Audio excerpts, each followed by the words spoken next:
this week I'm going to give you your first practice question, and it really flows out of what we've been reading about and discussing regarding Crouch's notion of culture, but especially in the latter part of the book in respect to what the church is and what it does as it involves itself within culture.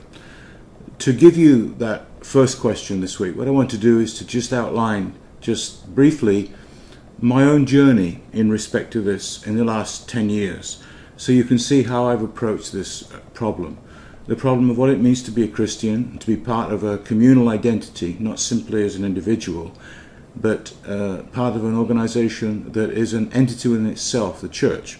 We shall see later on what that's involved in as we get further into this with Hawass and Willerman and their material, and likewise Wink, and of course the capstone is going to be Hunter's book.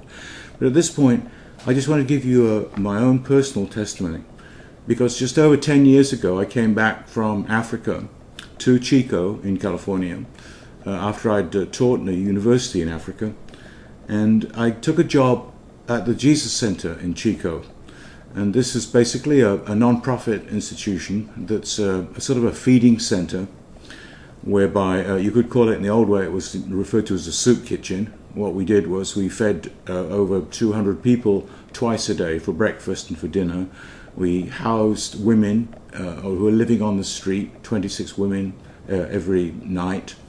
And we had lots of programs in which we sought to take the people who'd come to us, and they wanted food, we would try and give them something else, which would be to get them engaged within society, to get them back being productive again. These were all kinds of people. People who were just kind of prison, who were parolees, people who were drug addicts, recovering drug addicts, low income, no income, poor, and so forth. People who were severely mentally ill, who were living on the streets in Chico. And as you well know, and especially since 2008 and the Great Recession, we've had a preponderance of people who are homeless who are in our streets now, and it's the same in Chico as it is in many places in the United States. So from that standpoint, we were at the forefront in Chico as what I'd call a parachurch organization. So really I'm going to be talking about the church, but I'm going to be referring to it in respect to what my role was with a parachurch organization, i.e. para meaning you belong and you don't belong. Para, as you know in the word parable, means it's from a Greek preposition that means alongside. So the parachurch organization is sort of alongside or in the church, parachurch, but alongside of it, outside of the church. So that meant it was free to be able to do lots of things that perhaps the church couldn't do. So I'm going to be using that as my model. Initially, the element of it it's called the Jesus Center, which means then that Jesus must be very strong in respect to that. So what I did was I created a culture in terms of based on a mission statement. You have to know what you're doing with an organization, where you're going. This is true with the church or with any notion of actually engaging the culture. The mission that I determined with other people 10 years ago, the Jesus Center, was that we would offer hospitality in the name of Jesus. And the word hospitality we picked because it comes from a compound Greek word in Romans 12, for example, philoxenia. You can work it out. Philos, love of, Philadelphia, city of love, and brotherly love, and so on. So philos means love, and xenia is the Greek word from which we get xenos, or xenophobic, fear of strangers. So the literal compound in the New Testament of the word hospitality meant love of strangers. So that therefore the organization I worked for offered the love of strangers. That was our calling card. That was the identity. And so I would inculcate that within all the members of the staff, up to 20 people in the staff. I would test them on it. And then I would seek to model before them what that meant to have this notion of the love of strangers. It meant that no matter who came to us, whether it was somebody who was walking in or just come out of prison, or somebody was coming in to give us a check for $10,000, then we would exhibit that love of strangers. We would welcome them. And I did little things like teaching the staff, even just how to go up to somebody who's coming in and basically say, "Hello, my name is Bill. Do you know where you're going? You know what's happening?" In other words, a welcome from that standpoint. Because what happened in doing that is that you invite people into your community, and then as they understand who you are, that's the initial point of contact. The worst element, for example, if you go to the doctors and you go in the doctor's surgery and you're waiting in the waiting room and there's a child that's sniffing and coughing and crying, and the doctor keeps you waiting for 45 minutes until finally you've just about had it with the child crying and so on, and waiting, you want to get back to your work, and then the doctor, the receptionist says, "Oh, the doctor will see you now," and you go and see the doctor, and the doctor looks you in the eye, and the doctor says to you, "Well, how are you today, Bill?" Well, it's too late. You've ruined it by your initial point of contact. So for me, the cultural notion of what it means to have an organization that's functioning within society and affecting society, it must mean that everybody's on the same page. Being on the same page then means that you create the culture that you want. And you, for me, a mission statement did that. Strategic planning in respect to a mission statement. Our plan then was the love of strangers as we carried that out. And so a number of things that I've done through the years, and I just want to pick out 4 or 5 things that relate to trying to extend the influence of Jesus or the Jesus Center within the culture that exists in Butte County, and particularly in Chico. One of the things that I did was to establish a cleanup crew downtown. Merchants were getting upset because of the number of homeless people who were in Chico. They didn't like it because it was driving people outside from downtown into the suburbs, into the malls. So what happened was that we started a crew with the DCBA, the Downtown Business Association, in which they paid for it, and we got people who were homeless people who wanted to work. And it's just basically for a couple of hours each day. So from 7:30 to 9:30, people would go, and they would go and clean up the downtown area, which actually brought them into contact with the businesses, so that they came into contact with homeless people in a very positive light. And that program's still going now. It functions with the Downtown Business Association, and it's a part of what I call the ethos of Chico. So from that standpoint, we were making an impact. And what it was doing is, it was especially helping Christians who were in prison or had no jobs, just to start getting a good track record in respect to jobs of what they could do within the community. So they would use the downtown cleanup crew as basically as part of their resume, and they could move on from there. That's just one element. Another was a farm. I looked to ways to actually create a situation where people could get work for employment if they've been unemployed for a long time. So we leased 2.2 acres of land near the Jesus Center, and then we constructed a farm on it, grew lots and lots of vegetables, and then put people on it. I got a grant from Walmart for $35,000 in respect to employing a farm manager. And then interns, people who were formerly homeless, would work on the farm, and they'd work 6 hours a week, and they get $25 a week for a month of a card from Walmart, and then the following month they'd get $50, then the final month they'd get $100, which means that they'd get $600 over a 3-month period, and that would provide a work record for them. And we hoped then that they would get an interview at Walmart or some organization where they could see that these people actually wanted to work. That was a way then of trying to integrate within society and help people, Christians and non-Christians, from the standpoint of how to become productive citizens, you might say, within the community. Another thing that I started was, it bothered me that Chico had a terrible reputation for being the party town USA. This came out in 1987 in the Playboy magazine, where they said Chico State University is the place to go and study because it's a party town. In 2002, it was still listed in Playboy as the #2 party town. And up to 2002, especially on Halloween, there were some terrible situations going on in Chico where you had several thousand people on Halloween fighting the police. The police had mounted their own horses and so forth, and had problems with the crowds that were there, the students and the local people. And so it always bothered me that how can I influence the downtown area, the town itself, in respect to what was going on at night? I felt that it was too dangerous for us to go and be sort of street ambassadors at night. I'd actually helped construct a program that worked in the day that's going now, called the Downtown Goodwill Ambassadors. Did that by going with the mayor of Chico to Sacramento to seeing what a program was like there. And several years later that was implemented here. But there was nothing at night because it was felt to be too dangerous. What bothered me was that on Sunday morning at 11 o'clock, what you happen is you have all these Christians who are going to churches in Chico, over 60 groups that meet in some form or other, and then, but 12 hours earlier, at 11 p.m. on Saturday night, there are no Christians around. What the city is given over to is the dissipation of all the students at Chico State who are out on the town, the young professionals, the homeless people, all the people who are in Chico. So I sort of did a test case with several ministers where we walked the downtown area at 1 a.m. on a Friday and a Saturday night, and we discovered that there were between 1,200 and 1,400 people on the town at night.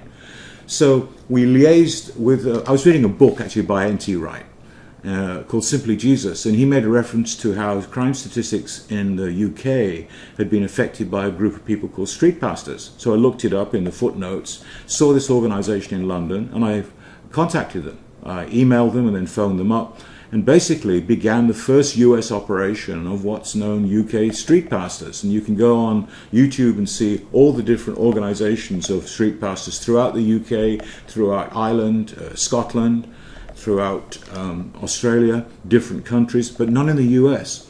So what I did was then to liaise with the local authorities here to try to establish street pastors. And it was a tough job at first because the police didn't want to do it, because they didn't want us to do it, because they felt they would be rescuing us if we were on the streets at night. And yet it was very important that the city council and the police were part of this whole process of seeing what I wanted to do, which is to create then a team of people who go around the streets at night on a Saturday and a Friday night from 10 p.m. to 4 a.m. and they're dialoguing, helping, listening to people, helping people in whatever way they can. I did it up front. I got a room at the city council in the main chambers there, and I advertised it amongst Christians, and I think initially 58 Christians showed up. But what it led to was 40 Christians who then were trained by people in England. We brought them over from England, from London, and they trained us. You have to do 50 hours of training before you become a street pastor. You have to have a good standing in respect to your own church. You don't want somebody who is a sort of fly-by-night Christian, so to speak, who's not aligned to a church, who's out there on the street helping people because of the liability that could be, the dangerous situations. So it meant then we had to go through training with the police in terms of law enforcement, drug use, recognizing what drug use is, with the social service agencies, trying to help people, with the homeless coalitions in respect to where to send people for food and shelter and so forth. And it worked very well. We trained the first group, and from that we've had two other trainings in the last 3 years, and the team now functions very well. The police recognize who the street pastors are. You have to wear a uniform, which sets you apart, and you go in groups of 4 to 6, and the leaders of the groups, they go out at night. You never act individually, you always act as a team. That way you're never in danger, and if there is danger, what you do is you retreat, and then you pray. We pray together. One of the most powerful situations I remember was when we prayed once, when there was about 2 a.m. in the morning, where there was a very raw, violent atmosphere of about 150 young people, and the street had been blocked off by the police. There were about 4 police vehicles there, and the police were monitoring the situation, and we were there as street pastors, and we thought, well, what should we do? Well, we got on the other side of the street from where the trouble was, in the downtown area. We joined in a circle, and we were praying for peace. And as I opened my eyes when we were praying, I looked, and right next to me was a police car. And I was wondering what the officers thought as they looked and saw I was doing that, let alone the people who were standing by. The idea, though, was to then listen, dialogue, and help people who were drunks, people who needed assistance to get home, especially young women who were scantily dressed, who were being followed by predators coming out of the bars at 1 a.m. It's been very, very successful on that. The problem for me was, to what extent are we just a helping agency, in other words, basically making Chico a better place, as opposed to what we were doing is bringing Jesus Christ. I sort of saw us as a Trojan horse. In other words, we were dressed in a particular way as street pastors so that people would recognize us. We would help people and so on. But at the drop of a hat, what I wanted us to be able to say, if you ask us, we will tell you what real meaning is in our lives, which is we want to tell you about Jesus Christ. That program is going really well today. Another program that I started was called Club Now, which is that there were so many problems downtown with drunks that people were accusing my organization that I work for of actually being an enabler of people to do violent activity. So, and the police felt this too. So what we did was we worked with the police, and anybody who was arrested downtown, we got a log from the police. And if they came back to us after they came out of jail, because the jails are just crowded, the jail in Oroville is crowded, and so if it's a non-violent offence and somebody's drunk and disorderly, what they'll do is release them straight away within a few hours or a few days. So then these people would come to eat at the Jesus Center, and we would say, you can eat if you go through this program of social responsibility, which involves 6 hours a week for 2 weeks. So for 3 hours they'd get instruction in terms of basically accountability, how to live and function within a community, and then they'd have a lunch with me, so I'd get to know them, and we'd try and work then for their betterment so that they were not involved in drunkenness and so forth. So we had actually over a 6-month period between 40 and 60 people that we sort of monitored and helped through that situation. And that was a program I called it Club Now. I couldn't think of a word, but it was something that had to occur right there and then. So then really that was it. And I'll just give you one other example I did, and that was a number of years ago where I came in touch with a man who won 2 Emmys with PBS, lives in Chico, who won Emmys on the basis of doing documentaries on astronomy. So I said, hey, how about doing a documentary on homeless people? And so what we did was we set up a sort of an artificial situation, a bit like a reality show program, where we picked 4 homeless people and we followed them for 6 weeks with cameras. And they would meet with us each week in a round table, and there will be 4 professional people, including myself, and the homeless person would come in, and what we would do is say, okay, how can we help you to get to the next level? And what happened was, after the 4 people over actually a 3-month period, 2 of them got jobs and really changed their lives, and 2 of them it petered out. And one of them is now dead. He died on the street. So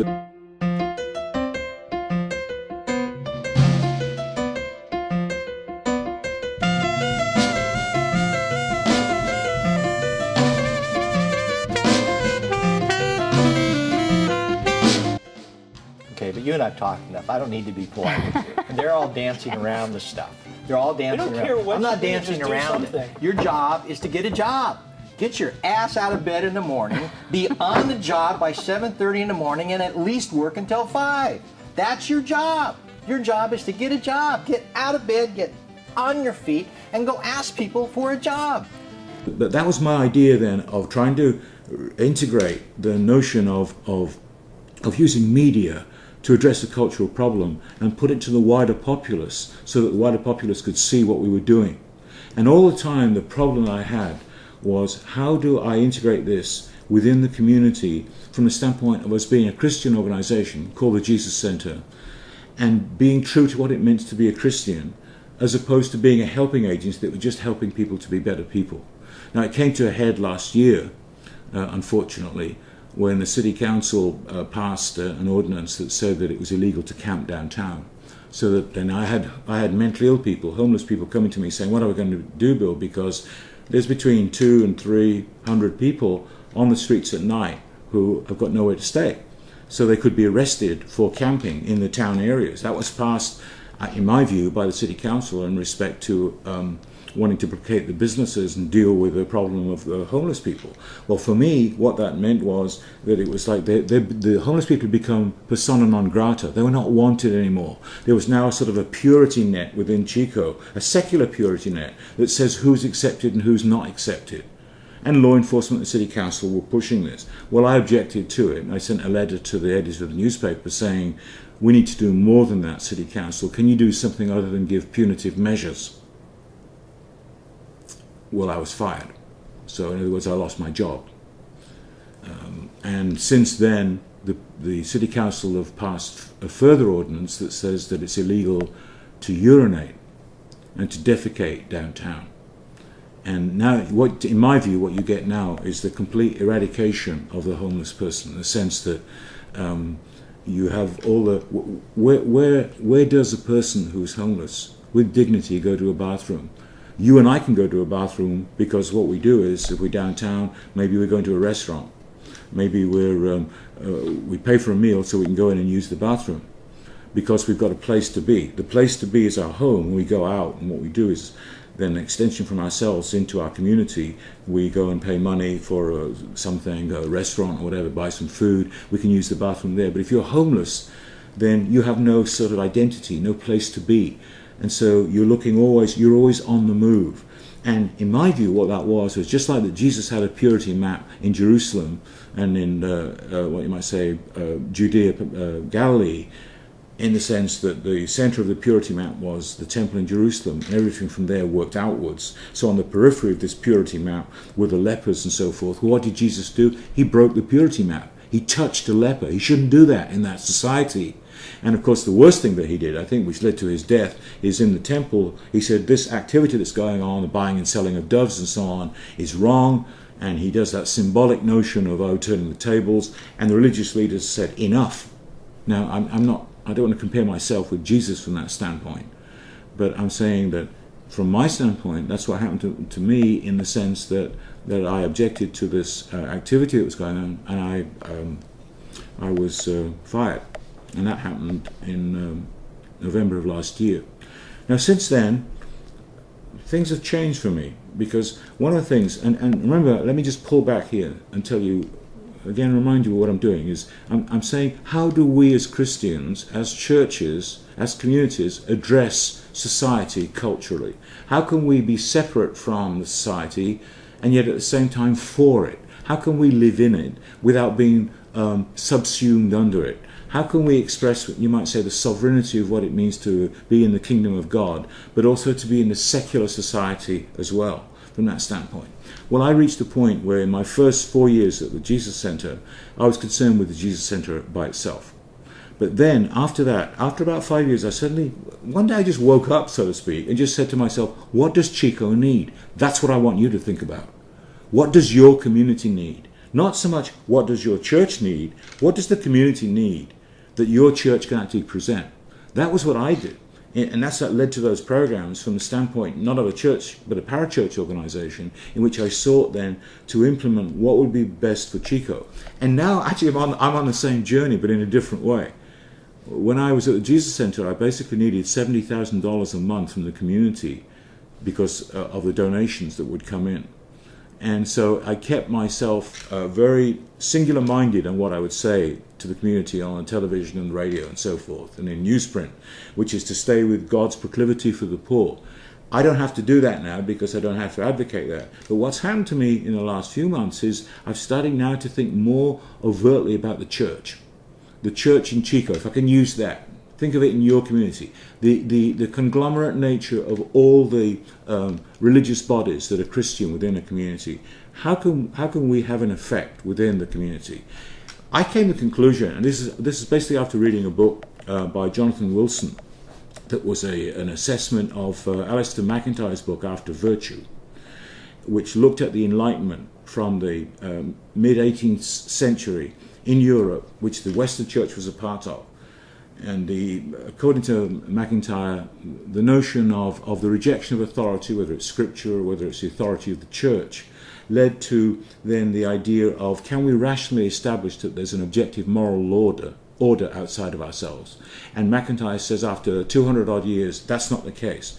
And instead of what people call now postmodernism, that everybody has moved into expressing themselves in terms of their own personal worldview, he talks about fragmentation, and he says the fragmentation has occurred where now it's like we've lost the big picture, and we're locked into what fragments of beliefs that we can get within a community, our secular community, and that's affected the church. Here's a couple of examples.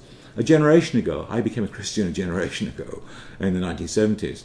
I could go into churches, a Presbyterian church or a Brethren church, this is in New Zealand, or a Baptist church, and I would argue with them on the basis of Calvinism, on the basis of dispensational eschatology, premillennialism, that they were wrong with the views that I had. Whereas I'm not sure that I could do that now. for example, the largest church here in Chico, which is a Presbyterian church, I don't think many people know the Westminster Confession of 1648. In other words, they go for different reasons. They're fragmented in their theology. They may be partaking or taking the Lord's Supper and so on, seeing what's going on, but when, say, for example, a baby is christened, they may not agree with that whatsoever, but they put that aside because they're going there for a particular reason. That's what I'm talking about. And then, in a wider sense, and I said to myself, okay, with this fragmentation, what's happened, generally speaking, in terms of churches in Chico? I came to the conclusion, these are just my ideas, because I want you to wrestle with what I'm wrestling with in your own context. I came to the conclusion that most Christians here operate on the basis of what I call the betterment of society. They're working for the betterment of society. What are they doing? Well, they're working in the week, 8 hours a day. Then they go home at night, get ready for the next day. And on Saturday they do the honeydews, so the chores around the house. And Sunday they worship. That's it. By that I mean, then, let's say you have an outreach activity. And we say, what is an outreach activity? Well, we'll go to a woman's shelter. And what we'll do is we'll serve food there. Okay? So this actually happened to me. I was in a group that did that. And I said, what makes that a Christian activity? What is it that's different, say, from the Rotary Club or some sort of atheist society actually wanting to do that? You're all serving food. And I didn't really get a good answer. So I said this, I said, here's what I'll do. I'll go out and buy copies of a little book by Michael Green, who's an evangelical conservative English scholar. The book's called Who is Jesus? It's a really good book. And what we'll do is, when we serve food at this shelter to people, we'll hand out that book. Really what we're trying to say is this, is that we'll serve food to you that will satisfy you, but really deeply, what we want you to do is to find satisfaction in this person Jesus as we have. Well, what would happen if that occurred? It's not occurred at this point, is that the organization where you're serving the food would look and they would say, hey, what's going on here? What are you Christians doing? Well, you're telling people about Jesus? You can't have that. You can't come. Now, the difference between working for the betterment of society is that you'd go there as Christians just to serve food or just to help in some way. And then presumably you'd think that by osmosis that a person then might think, well, wow, who are these people? Maybe I should consider Christianity. Maybe that happens. Maybe that happens in a few people. But for the most part, I don't think that happens at all. I think Christians have been hoodwinked. I think MacIntyre is right in what he talks about the Enlightenment, into us thinking that what we're doing is working for the betterment of society, so that we seek to make society better as we get involved in different activities. One good example of that theologically, I think, is Robert Schuller's notion of translating the gospel into self-esteem, as he did in the late 50s with his drive-through church in Orange County. The Crystal Cathedral and the Hour of Power, all that had to do with taking the gospel and then reinterpreting it in terms of self-esteem, so that Schuller never talked about sin and so forth, never talked about in detail the cross of Christ, what the atonement meant. Instead, he talked about what the positive element of what Christianity can bring to you. So the Beatitudes become the be happy attitudes. Or you see what's happened there is, in my view, what's happened is then that Christians work for the betterment of society to be better people, and we draw people on that basis. Whereas I've come to the conclusion that our job is twofold. Number one is to worship God, and we will see this I think you see it in what Crouch is saying in the latter part of his book, but also especially we're going to see it in Hauerwas's work, is that our job is to, I'll quote the Westminster Catechism of 1642, to enjoy God and worship him fully. So in other words, then when we worship, it's not for something else. It's not that we have a community church notion, so our ministers are trained, as the CEOs are, in respect to business acumen of how to draw people and keep them, felt needs and all that. You see, that's what I'm talking about with fragmentation.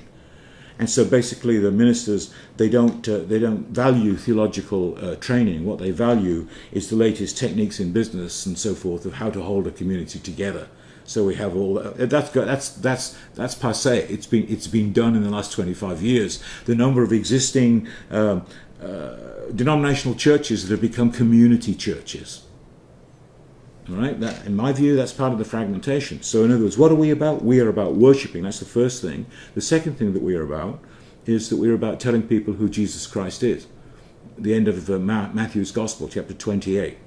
So everything then, from that standpoint, in my mind, has to be oriented towards that. Towards telling people who Jesus Christ is, speaking the gospel, and at the same time then worshipping God in terms of who we are. I'm sorry my batteries of my video recorder ran out, so I just replaced them. So just to finish off, where I'm at this point is I gathered 10 ministers, and this week we're going to talk about how can we then have an impact in worshipping God as we should, and telling people about Jesus Christ. And we're meeting to talk about actually specific things we're going to do in the city to actually bring that about. And the biggest thing I have to say is it starts with me. I'm going to be doing a Bible study in the plaza. I'm going to be walking the streets and praying for people as I come across them. I'm going to be ready at the drop of a hat to tell them about Jesus. And I'm going to then seek to also inculcate within Christians the same attitude, whoever I meet. That's my goal at this point, where I'm moving in a new direction. What do I want you to do? This is what I want you to do for the praxis this week, is just look at your local newspaper and see if there was something in that newspaper that the church, your church, could do in respect to the community you're in. And then in 3 paragraphs, just either outline or just state how you would seek to do that in a very general way, because it's really just an exercise at this point. Okay? That's the praxis assignment that we've got in the next couple of days. It's basically just an implement an idea and just see how you do it. I just want you to think in terms of how to think about the betterment of the community from the standpoint of what it means to express who we are in worship and who we are as followers of Jesus. All right, thanks.